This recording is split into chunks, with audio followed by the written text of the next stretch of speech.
Halo teman-teman semua, perkenalkan nama aku Alicia Magadis, bisa dipanggil Alicia dengan NIM 24482011110010. Aku dari kelas 24 RAB. Di sini aku akan menjelaskan tentang selanjutnya kita akan membahas tentang intergumentum. Intergumentum merupakan kulit manusia yang biasa kita kenal sebagai baju super, di mana berfungsi secara alami melindungi tubuh dari bahaya eksternal dan radiasi, teman-teman. 3 lapisan utama kulit, yakni epidermis, lapisan pelindung luar yang terus bergenerasi. Yang kedua yakni dermis, mengandung saraf, pembuluh darah, dan protein elastis untuk menjaga sensitivitas dan suhu tubuh. Serta ada hipodermis, berisi lemak sebagai bantalan dan sumber energi kita nih teman-teman. Fungsi kulit dalam produksi vitamin D dari sinar matahari juga mengatur suhu tubuh melalui pembuluh darah dan keringat, serta sensitivitas terhadap sentuhan dan rasa sakit. Kulit juga memiliki peran sebagai sistem kekebalan yang melibatkan sel-sel seperti limfosit dan makrofag untuk melawan bakteri dan mikroba. Tidak hanya itu, kemampuan kulit dalam regenerasi memungkinkan kita mudah cepat atau memperbaiki permukaan kulit dalam penanganan luka dan pergantian sel secara terus-menerus, menjaga kulit kita tetap kuat dan fungsional tentunya. Nah, yang kedua ada bagian-bagian mata. Bagian-bagian mata yang penting tentunya ialah terdiri dari kornea, iris, lensa, badan bening, retina, dan saraf mata. Kornea atau selaput bening memiliki fungsi meneruskan cahaya yang masuk ke mata. Kornea juga bersifat bening dan tidak memiliki pembuluh darah, teman-teman. Lalu ada iris. Iris atau selaput pelangi adalah selembar otot yang berada pada belakang kornea yang kaya akan pembuluh darah dan dapat memberikan warna pada mata kita, teman-teman. Iris bekerja sama dengan pupil untuk mengatur banyaknya cahaya yang masuk ke mata kita. Saat cahaya terang, otot iris mengerut sehingga pupil mengecil. Saat cahaya redup, otot iris jadi rileks sehingga pupil kita menjadi melebar, teman-teman. Lalu yang ketiga ada THT. Yang pertama ada telinga.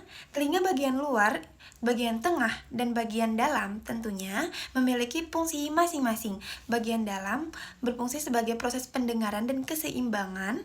Telinga luar berfungsi sebagai penangkap gelombang suara dan melindungi telinga dari benda asing dengan cairan telinga tentunya.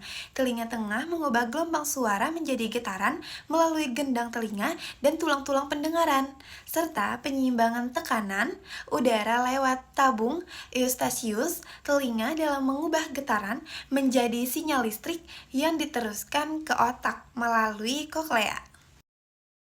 Hidung tidak hanya berperan dalam penciuman, tetapi juga penting untuk pernapasan dan penyaringan udara yang akan masuk atau yang akan kita hirup ke dalam tubuh. Bagian-bagian hidung, yakni ada lubang hidung sebagai tempat masuknya udara dan aroma yang kita hirup. Lalu ada rongga hidung sebagai penghangat dan pelembab serta penyaring udara. Lalu ada rambut hidung berfungsi sebagai menyaring debu dan partikel asing.